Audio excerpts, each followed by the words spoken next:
चलिए तो आज स्टार्ट करते हैं सेट नंबर 3, जो जो रोशन सर और बिट्टू झा के द्वारा ज्ञान बिंदु ऐप पर किया जाता है। उसका हम फुल डिस्कशन देखते हैं। आइए तो पहला क्वेश्चन है, हरे प्रकाश में प्रकाश संश्लेषण की दर काफ़ी घट जाती है, ऐसा क्यों होता है? तो ऐसा इसलिए होता है क्योंकि क्लोरोफिल हरे रंग को परिवर्तित कर देता है।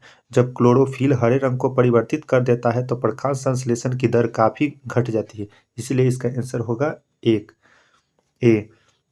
क्वेश्चन नंबर 2 देखते हैं, जब लोहे की कांटी को कॉपर सल्फेट के जलीय विलयन में डाल दिया जाता है तब रासायनिक अभिक्रिया के दौरान फेरस यानी लोहा सल्फेट तथा कॉपर बनता है। यह किस प्रकार की अभिक्रिया है? तो यह किस प्रकार की अभिक्रिया है? तो यह विस्थापन अभिक्रिया है। क्वेश्चन नंबर 3 देखते हैं, क्वेश्चन नंबर 3, एक गाड़ी का द्रव्यमान 1500 केजी है। यदि गाड़ी को 1.7 मीटर प्रति सेकेंड के मंदन के साथ विस्थापन में लाना हो तो गाड़ी और सड़क के बीच लगने वाला बल क्या होगा? तो बल बराबर सूत्र होता है द्रव्यमान गुना त्वरण। बल बराबर सूत्र क्या होता है? द्रव्यमान गुना त्वरण। तो द्रव्यमान दिया हुआ है 1500 केजी और त्वरण कितना दिया हुआ है? 1.7, और इसको हल करेंगे 1500 गुना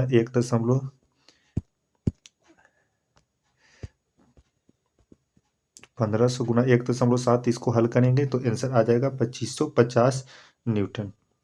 इसलिए इसका आंसर होगा 2550 न्यूटन। आते हैं क्वेश्चन नंबर 3 पर। क्वेश्चन नंबर 4 पर, क्वेश्चन नंबर 4 है, निम्न कथनों पर विचार कीजिए। आइए निम्न कथनों पर विचार करते हैं। पहला ऑप्शन है, लवक ऐसा कोशिकांग है जो केवल पौधों की कोशिका में पाया जाता है। तो यह एकदम सही है कि लवक एक ऐसा कोशिकांग है जो केवल पौधों की कोशिकाओं में ही पाई जाता है। तो यह सही है।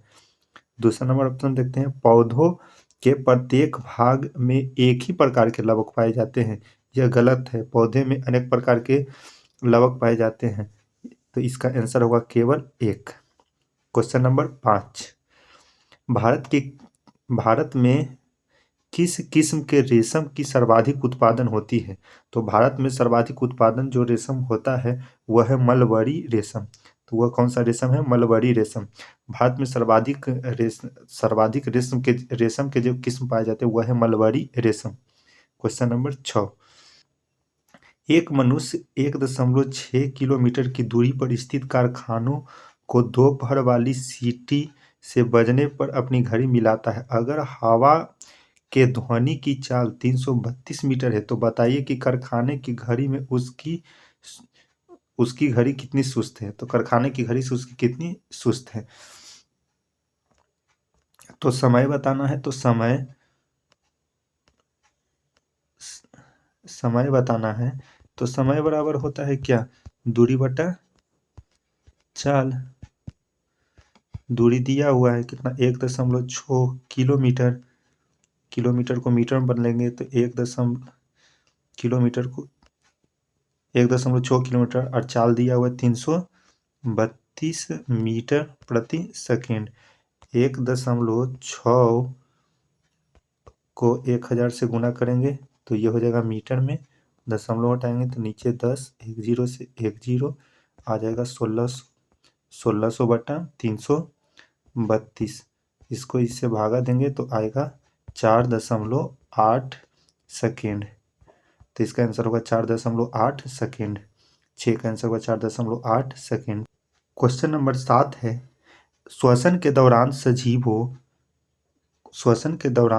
सजीवों में उत्पन्न ऊर्जा किस रूप में संचित रहता है? तो सजीवों में जो उत्पन्न ऊर्जा होती है जो एटीपी के रूप में उपस्थित रहती है। तो इसका आंसर होगा बी, एटीपी।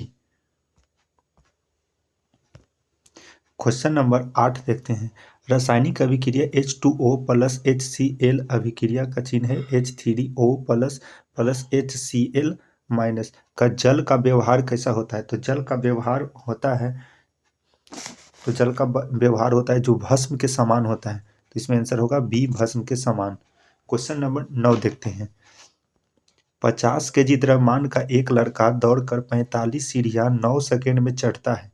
यदि प्रत्येक सीढ़ी की लंबाई 15 सेंटीमीटर हो तो लड़के की शक्ति क्या होगी? शक्ति पूछ रहा है, तो P बराबर, P यानी पावर, पावर यानी शक्ति, शक्ति बराबर जो सूत्र होता है, जो कार्य बटा क्या चीज होता है, कार्य बटा समय, कार्य बटा समय, और P बराबर कार्य बटा समय, शक्ति बराबर सूत्र होता है कार्य बटा समय, कार्य बराबर सूत्र होता है mgh, अब बटा समय की जगह पर T रखेंगे।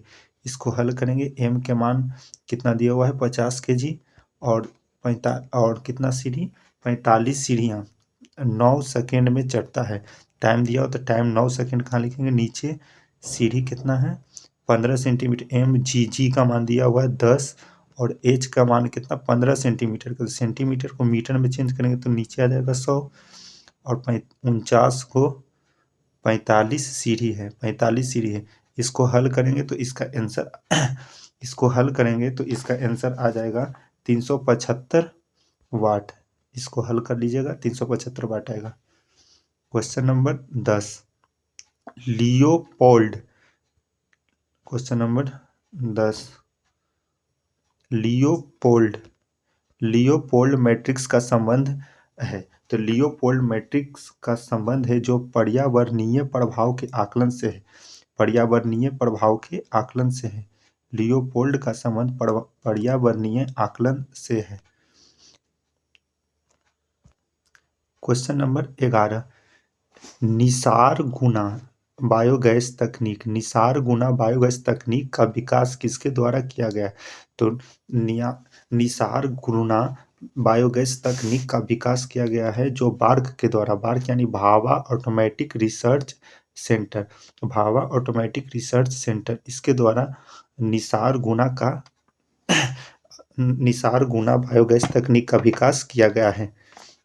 तो आते हैं बार्क का फुल फॉर्म क्या होता है, भाभा ऑटोमेटिक रिसर्च सेंटर। इसकी स्थापना जो हुआ था, जो 3 जनवरी 1995 को 3 जनवरी 1954 को हुआ था, 3 जनवरी 1954 को हुआ था। भाभा ऑटोमेटिक रिसर्च सेंटर का आविष्कार 3 जनवरी 1954 को हुआ था। इसका जो अध्यक्ष हैं जो हैं Shashi Sinha, Bhabha automatic research centre के अध्यक्ष जो हैं शशि सिन्हा, शशि सिन्हा। अब आते हैं इसरो, इसरो की स्थापना 1969 ईस्वी में हुआ था, और इसके अध्यक्ष हैं अभी वर्तमान में सोमनाथ। 15 अगस्त 1969 को इसरो की स्थापना हुआ था, 15 अगस्त 1980 को इसरो की स्थापना हुआ था। डीआरडीओ, डीआरडीओ की स्थापना 1 जनवरी 1958 को हुआ था। इसके अध्यक्ष डॉक्टर समीर बी कामत, इसके अध्यक्ष वर्तमान में कौन है, doctor Sameer B Kamat. DRDO की स्थापना कब हुआ था, 1 जनवरी 1958 को। डीआरडीओ स्थापना दिवस कब मनाया जाता है, 1 जनवरी को मनाया जाता है डीआरडीओ स्थापना दिवस। आते हैं क्वेश्चन नंबर 12 पर। क्वेश्चन नंबर 12, निम्नलिखित कथनों पर विचार कीजिए। पहला कथन है, मछलियाँ, चिड़ियाँ, सरीसृप के वर्ग के प्राणी स्वप्न नहीं देख पाते हैं। तो यह एकदम सही है। मछलियाँ, चिड़ियाँ तथा सरीसृप वर्ग के प्राणी स्वप्न नहीं देख पाते हैं।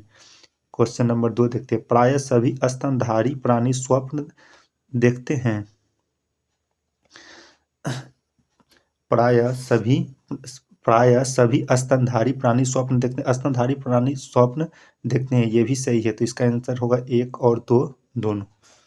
क्वेश्चन नंबर 13, निम्नलिखित में से किसके उत्सर्जन के लिए जल की आवश्यकता अधिक मात्रा में होती है? तो जल की आवश्यकता अधिक मात्रा में अमोनिया के उत्सर्जन के लिए होता है। अमोनिया के उत्सर्जन के लिए जल की अधिक मात्रा की आवश्यकता होती है, अमोनिया के उत्सर्जन के लिए। क्वेश्चन नंबर 14 है, निम्नलिखित में कौन तांबे का अयस्क है? तो तांबे का जो अयस्क है वो है क्यूप्राइट, क्यूप्राइट है जो तांबे का अयस्क है। तांबे का अयस्क कौन सा है, क्यूप्राइट्स, क्यूप्राइट्स किसका अयस्क है, तांबे का। क्वेश्चन नंबर 15, निम्नलिखित में से किसका उपयोग साइकिल के हैंडल को चमकीला बनाने के लिए किया जाता है? तो साइकिल के हैंडल को चमकीला बनाने के लिए क्रोमियम का उपयोग किया जाता है। तो आंसर इसका डी, क्रोमियम। क्वेश्चन नंबर 16, निम्नलिखित विकल्पों में कौन सही सुमेलित नहीं है? जो सही सुमेलित नहीं है वही आंसर होगा। यकृत, यकृत का औसत भार मानव अंग है और यहाँ पर औसत भार है। यकृत का औसत भार 150 ग्राम होता है, यह गलत है। तो नहीं सुमेलित, तो यही आंसर हो जाएगा। यकृत का जो भार होता है जो लगभग 1500 ग्राम होता है, लगभग 1500 ग्राम से 2000 ग्राम के बीच होता है यकृत का भार। किडनी का भार, किडनी का भार 125 से 170 ग्राम के बीच होता है। तो ये सही है, ये सही है। मस्तिष्क का भार लगभग 1400 ग्राम, ये भी सही है। हृदय का भार 1300 ग्राम, 300 ग्राम हृदय का भार होता है जो 300 ग्राम होता है, ये भी सही है। तो इसका आंसर होगा जो 1 नंबर होगा, यकृत का भार 150 ग्राम नहीं होता है, बल्कि यकृत का भार 1500 ग्राम से 2000 ग्राम के बीच होता है। क्वेश्चन नंबर 17 देखते हैं। क्वेश्चन नंबर 17 है, निम्नलिखित कथनों पर विचार कीजिए। पहला है ऑप्शन, धातुएं इलेक्ट्रॉन ग्रहण कर ऋण आयन बनाते हैं। यह एकदम गलत है। धातु इलेक्ट्रॉन ग्रहण कर ऋण आयन नहीं धन आयन बनाते हैं। दूसरा नंबर ऑप्शन है, अधातुएं, अधातुएं इलेक्ट्रॉन त्याग कर धन आयन बनाते हैं। ये भी गलत है। अधातु होता है जो इलेक्ट्रॉन त्याग करके धन आयन नहीं ऋण आयन बनाता है। तो इसका आंसर होगा 1 तथा ना तो 1 ना ही 2, आंसर डी। निम्नलिखित में 18 नंबर क्वेश्चन, निम्नलिखित में कौन विद्युत धारा के रासायनिक प्रवाह को प्रदर्शित करता है? तो विद्युत धारा के रासायनिक प्रवाह का जो प्रदर्शित करता है वह है विद्युत धारा से लोहे पर चांदी का परत चढ़ाना। विद्युत धारा से लोहे की परत पर परत चढ़ाना जो होता है वो दर्शाता है विद्युत धारा का रासायनिक प्रवाह। इसका आंसर होगा C. Question number 19, question number 19, question number 19 कहता है, मानव के किस ग्रंथि में एपिनेफ्रॉन नामक हार्मोन का स्राव किस ग्रंथि से होता है? एपिने एपिनेफ्रॉन नामक ग्राफ एपिने एपिने एपिने एपिनेफ्रॉन नामक ग्राफ जो होता है वो दर्शाता है एपिनेफ्रॉन नामक ग्राफ जो होता है जो एड्रिनल ग्रंथि से निकलता है। क्वेश्चन नंबर 20, क्वेश्चन नंबर 20 कहता है, अमोनिया के संदर्भ में दिए गए कथन में कौन सा असत्य है? तो पहला नंबर ऑप्शन देखें, अमोनिया रंगहीन एवं गंधहीन गैस है, ये गलत है। अमोनिया गंधहीन गैस नहीं है, अमोनिया में गंध होता है। अमोनिया में तीक्ष्ण गंध के कारण ही अमोनिया के में तीक्ष्ण गंध के कारण ही जो मूत्राशय में जो गमक होता है, मूत्रालय के समीप तीक्ष्ण गंध के कारण अमोनिया का ही कारण है। तो ये इसका आंसर हो जाएगा 1, गंधहीन गैस नहीं है, इसमें गंध होता है। उस गैस का औद्योगिक उत्पादन हैबर विधि द्वारा किया जाता है, ये एकदम सही है। मूत्राशय के समीप तीक्ष्ण गंध का कारण अमोनिया है, यह एकदम सही है। मूत्राशय के समीप तीक्ष्ण गंध के कारण अमोनिया के कारण ही मूत्राशय के समीप तीक्ष्ण गंध होता है। डी, अमोनिया का उपयोग आंसू गैस में किया जाता है, ये भी सही है। अमोनिया का उपयोग आंसू गैस में किया जाता है। तो इसका आंसर होगा जो होगा कौन, ए नंबर आंसर होगा इसका। अमोनिया रंगहीन एवं गंधहीन गैस है, यह गलत है। क्वेश्चन नंबर 21 कहता है कि निम्न विद्युत परिपथ में ए तथा बीच के बीच समतुल्य प्रतिरोध होगा, तो समतुल्य प्रतिरोध कितना होगा? तो पहले इस दोनों को हल करते हैं, ये दोनों समांतर क्रम है। तो समांतर क्रम में सूत्र होता है 1/r बराबर 1/8 जोड़ 1/2। अब इसको हल करेंगे तो इसका एलसीएम लेंगे तो 8 होगा, 1 होगा, यहाँ पर 4, यहाँ आ जाएगा 5/8। 1/r का मान होगा जो होगा 5/8। तिरछा तिरछी गुना करेंगे तो r का मान होगा जो 8/5 होगा। r1 का मान कितना हो गया? 5/8। अब ये दोनों का हल करेंगे समांतर क्रम में, तो ये दोनों का हल करेंगे इसी प्रकार समांतर क्रम में, तो इसका मान आएगा, r का मान आएगा, इसी प्रकार हल कर लेंगे 1 इसी प्रकार यहाँ पर हल करते हैं। 1/r बराबर होगा 1/4 प्लस 1/6। अब 1/r बराबर लसा लेंगे तो 12 3 2 वो 1/r बराबर होगा 5/12। r का मान होगा तिरछा तिरछी गुना करेंगे तो 12/5। तो यहाँ पर r का मान हो गया 12/5 और यहाँ पर 8/5। यहाँ हो गया 12/5 और यहाँ हो गया 8/5। अब ये दोनों को हम श्रेणी क्रम में जोड़ेंगे। जब ये दोनों को हम श्रेणी क्रम में जोड़ेंगे 8/5 8/5 और 12/5 को हम श्रेणी क्रम में जोड़ेंगे तो श्रेणी क्रम में जोड़ेंगे कितना कितना को जोड़ेंगे 8/5 और इसका आया था कितना 12/5। अब ये दोनों को श्रेणी क्रम में जोड़ेंगे तो श्रेणी क्रम का सूत्र होता है सीधा सीधी जोड़ दें तो 8/5 जोड़ 12/5। इसको लसन लेंगे 5 8 प्लस 12 आ जाएगा कितना 20/5। 5 से काटेंगे 4 तो r का मान आ जाएगा 4। यहाँ r का मान आ जाएगा 4। अब ये देखिए 3 ओम और 4 ओम और 6 ओम ये तीनों हो गया है जो श्रेणी क्रम समांतर क्रम में हो गया है। तो ये तीनों को फिर से हम समांतर क्रम में जोड़ेंगे तो समांतर क्रम में 1/r बराबर सूत्र होता है 1/3 प्लस 1/4 प्लस 1/6। अब ये तीनों को हल करेंगे 1/r बराबर इसका एलसीएम लेंगे तो 12 आएगा 3 चौके 12 4 तिया के 12 छः दूनी के 12। 1/r बराबर हो जाएगा 9/12। इसको हल करेंगे 3 तिया के 9 3 चौके 12। इसको हल करेंगे तो और यहाँ पर हल करेंगे 1/r बराबर आ जाएगा कितना 3/4। तिरछा तिरछी गुना करेंगे तो r का मान आ जाएगा 4/3।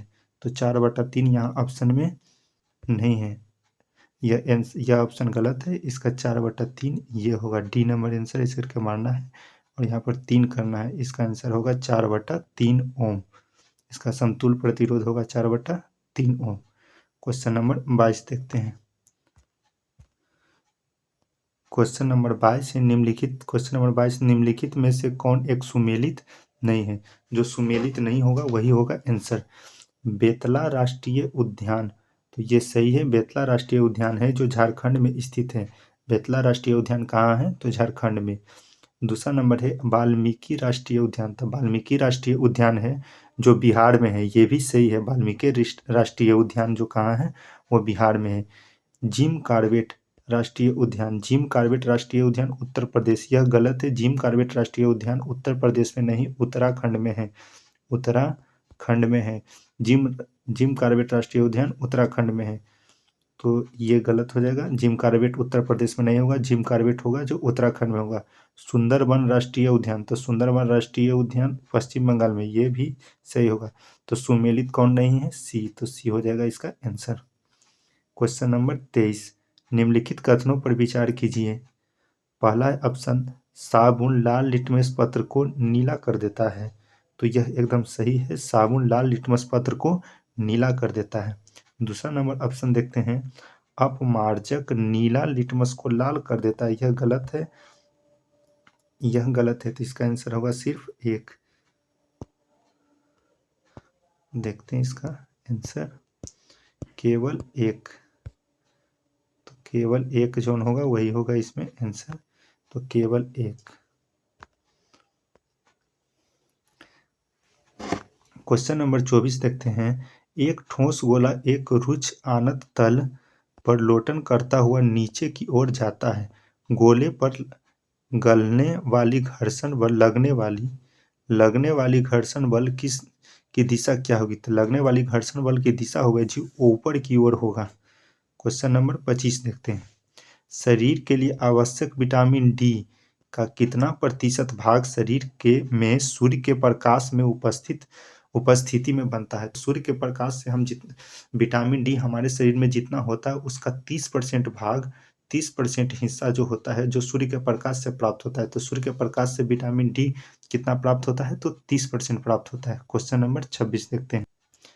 क्वेश्चन नंबर 26 है, अलग अलग पशुओं का गर्भकाल सामान्यतः अलग अलग होता है, परंतु आश्चर्यकारी बात यह है कि कुत्ते और बिल्ली का औसत गर्भकाल बिल्कुल बराबर होता है।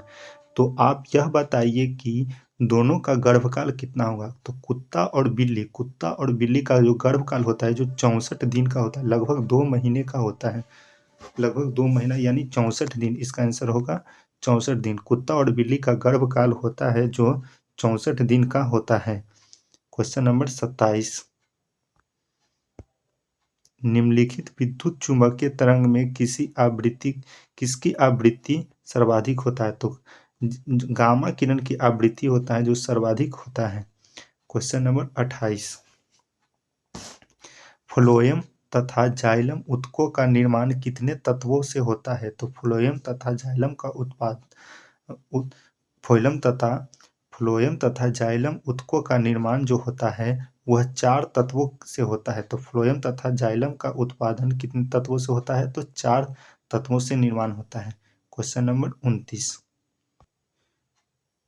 क्वेश्चन नंबर 29 है, पुरानी किताबों का कागज भूरे रंग में परिवर्तित हो जाता है। तो पुराने किताबों में जो भूरे रंग में परिवर्तित हो जाता है जो सेल्यूलोज के ऑक्सीजन से होता है।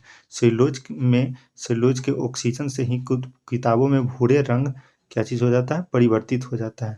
तो इसका आंसर होगा डी, किताबों में भूरे रंग सेल्यूलोज से होता है।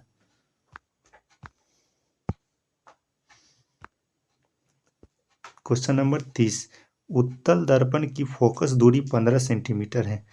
दर्पण से 10 सेंटीमीटर दूरी पर स्थित वस्तु का प्रतिबिंब दर्पण से कितनी दूरी पर बनेगा? प्रतिबिंब दूरी यहाँ पर पूछ रहा है। तो ये हुआ उत्तल दर्पण। उत्तल दर्पण ऐसे ऐसे रंगा हुआ था और ये ऐसे चिन्ह मेन लाइन, और ये देखिए इधर हुआ बामा साइड, लेफ्ट साइड, और इधर हुआ राइट साइड। बामा साइड में जितना चीज रहेगा सब होगा ऋणात्मक, दाहिना साइड में जितना होगा जो सब होगा धनात्मक। उत्तल दर्पण में इस प्रकार की प्रतिबिंब ऐसे ऐसे डॉट डॉट डॉट डॉट करके बनता है। यहाँ होता है फोकस। तो फोकस दूरी होता है उत्तल दर्पण में जो धनात्मक होता है, तो फोकस दूरी 15 सेंटीमीटर यानी एफ का मान है जो +15 सेंटीमीटर होगा। और देखिए 10 सेंटीमीटर दूरी पर स्थित वस्तु, तो वस्तु जो रखाता है जो इधर लेफ्ट साइड रखाता है, उत्तल दर्पण में वस्तु लेफ्ट साइड रखा है, तो लेफ्ट साइड रखा है तो वस्तु दूरी u, तो u का मान होगा जो माइनस होगा, -10 सेंटीमीटर। दर्पण से 10 सेंटीमीटर दूरी पर स्थित वस्तु। और v का मान, तो v का मान प्रतिबिंब किधर बनेगा? प्रतिबिंब आते हैं देखते हैं इसका प्रतिबिंब v का मान क्या होगा। आप लोग सभी जानते हैं कि दर्पण सूत्र जो होता है 1/v + 1/u बराबर 1/f। 1/v, v का मान यहाँ पर दिया हुआ है, v का मान निकालना है। आप प्लस सूत्र में 1/v + 1/u बराबर 1/f, 1/u। u का मान आया था कितना?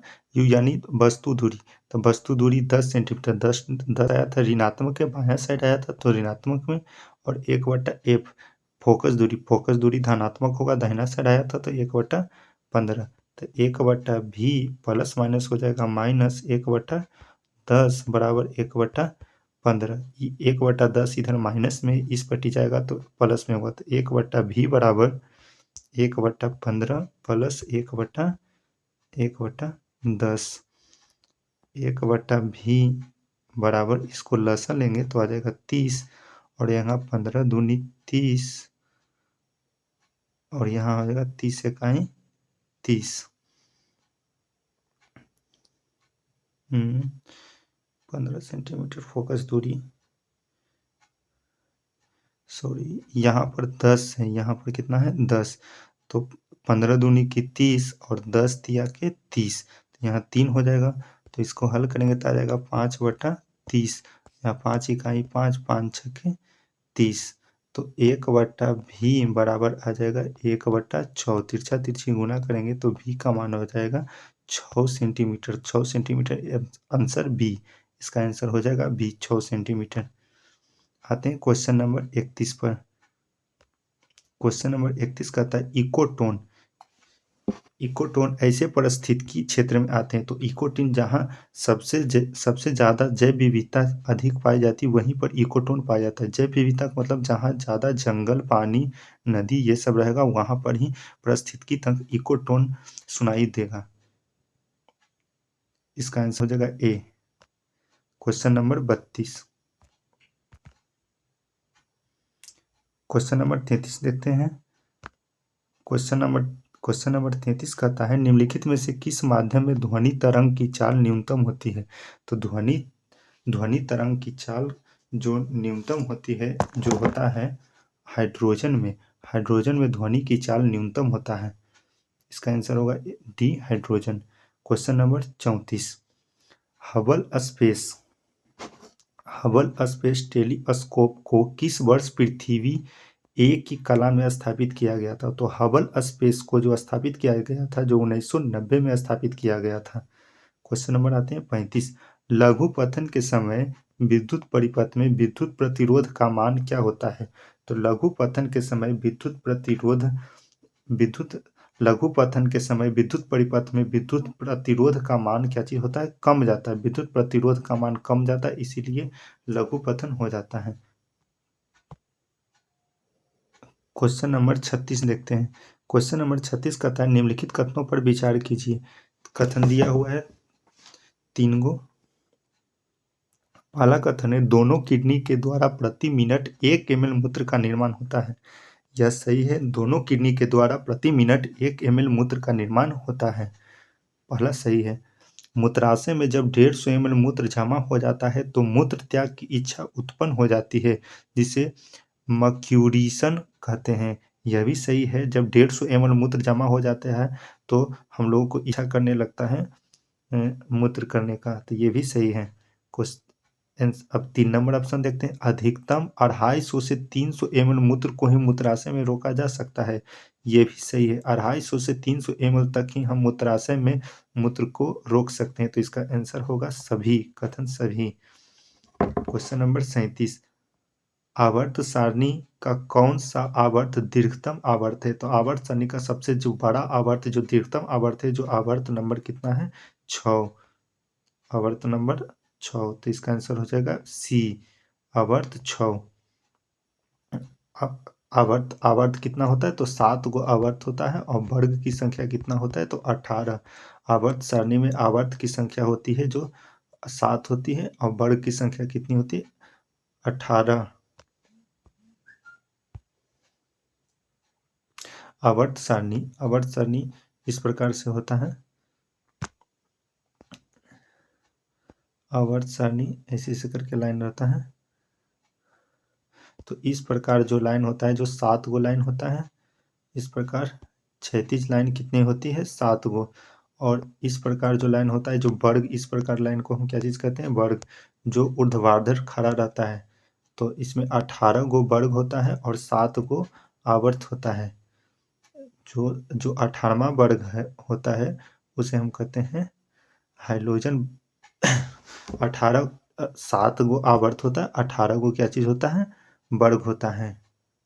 आते हैं, अब हम देखते हैं नेक्स्ट क्वेश्चन। Question number 38।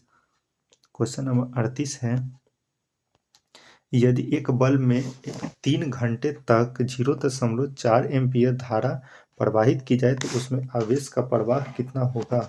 तो आवेश का प्रवाह कितना होगा, आइए निकालते हैं। तो सूत्र होता है धारा बराबर क्वेश्चन नंबर 38। क्वेश्चन नंबर 38 देखते हैं। धारा बराबर सूत्र होता है क्या चीज, आवेश बटा समय। आवेश बटा समय हम लोगों को क्या निकालना है, आवेश। तिरछा तिरछी गुना करेंगे, नहीं कुछ मतलब यहाँ पर एक आवेश बराबर सूत्र हो जाएगा क्या चीज, धारा गुने समय। आवेश बराबर सूत्र क्या हो जाएगा? धारा गुने समय। आवेश बराबर सूत्र होगा जो धारा गुने समय। आवेश बराबर सूत्र होगा जो क्या होगा? धारा गुने समय। Q बराबर आई टी। अब यहाँ आई का मान दिया हुआ है कितना? 0.4 एम्पियर और समय दिया हुआ है 3 घंटा। घंटा को हम सेकेंड में लाएंगे, 60 से गुना करेंगे तो मिनट में, फिर से 60 से गुना करेंगे तो सेकेंड में। यहाँ दशमलव उड़ाएंगे तो नीचे 10, इस जीरो से इस जीरो, 4 3 60। 4 3 60 को जब हम गुना करेंगे तो 43 20 आएगा। तो 43 20 कूलम। आवेश का ऐसा ही मात्रक होता है कूलम, तो इसका आंसर हो जाएगा B number 43 20 coulomb. Question number 29 देखते हैं। क्वेश्चन नंबर 39, निम्नलिखित कथनों पर विचार कीजिए। पहला कथन है मानव में 31 जोड़े स्पाइनल तंत्रिका पाए जाते हैं। यह एकदम सही है। मानव में 31 जोड़े स्पाइनल तंत्रिका पाए जाते हैं। ऑप्शन नंबर 2, मानव में 12 जोड़े क्रेनियल तंत्रिकाएं पाई जाती है। तो यह भी एक सही है कि मानव में 12 जोड़े क्रेनियल तंत्रिकाएं पाई जाती है। तो इसका ऑप्शन दोनों सही होगा, 1 तथा 2 दोनों। द्रव का घनत्व 13.6 सेंटीमीटर क्यूब है। इस धातु के 1 लीटर के में मोलों की संख्या कितनी होगी? तो मोलों की संख्या निकालना है। तो मोलों की संख्या बराबर जो सूत्र होता है, जो मोलों की संख्या बराबर सूत्र होता है, संख्या बराबर जो सूत्र होता है, जो होता है घनत्व बटा परमाणु द्रव्यमान। तो परमाणु द्रव्यमान तो दिया हुआ है 200, घनत्व हम लोगों का नहीं दिया हुआ है। तो घनत्व क्या चीज निकलना है? घनत्व बराबर, आइए निकालते हैं पारा का। क्वेश्चन नंबर 40 देखते हैं। क्वेश्चन नंबर 40 कहता है द्रव्य पारा का घनत्व 13.6 सेंटीमीटर क्यूब है। इस धातु के 1 लीटर में मोलों की संख्या कितनी होगी? तो मोलों की संख्या हम लोग निकालते हैं। तो पहले हम सूत्र जानते हैं कि घनत्व बराबर जो सूत्र होता है, घनत्व बराबर सूत्र क्या चीज होता है? द्रव्यमान बटा आयतन। द्रव्यमान बटा आयतन। घनत्व दिया हुआ है 13.6। अब बराबर द्रव्यमान का मान निकालना है। द्रव्यमान का मान निकालना है। आयतन दिया हुआ है कितना? 1 लीटर। 1 लीटर को हम लोग लाएंगे सेंटीमीटर में। तो 1 लीटर बराबर होता है 1000 सेंटीमीटर। 1000 सेंटीमीटर। दशमलव यहाँ उड़ाएंगे तो नीचे 10, 10 से 1 जीरो से 1 जीरो, तिरछा तिरछी गुना करेंगे तो द्रव्यमान बराबर आएगा 13,136 पर डबल जीरो। हम लोगों को निकालना है पारा का परमाणु द्रव्यमान कितना दिया हुआ है? 200। तो 200 से इसमें भागा देंगे, 1 जीरो से 1 जीरो, 1 जीरो से 1 जीरो, 2 से देंगे तो 6, 2 छक्के 12, 2 छक्के 2 अठीके 16, 2 अठीके 16। तो यहाँ आ जाएगा 68 आंसर होगा। तो क्वेश्चन नंबर 40 का 68,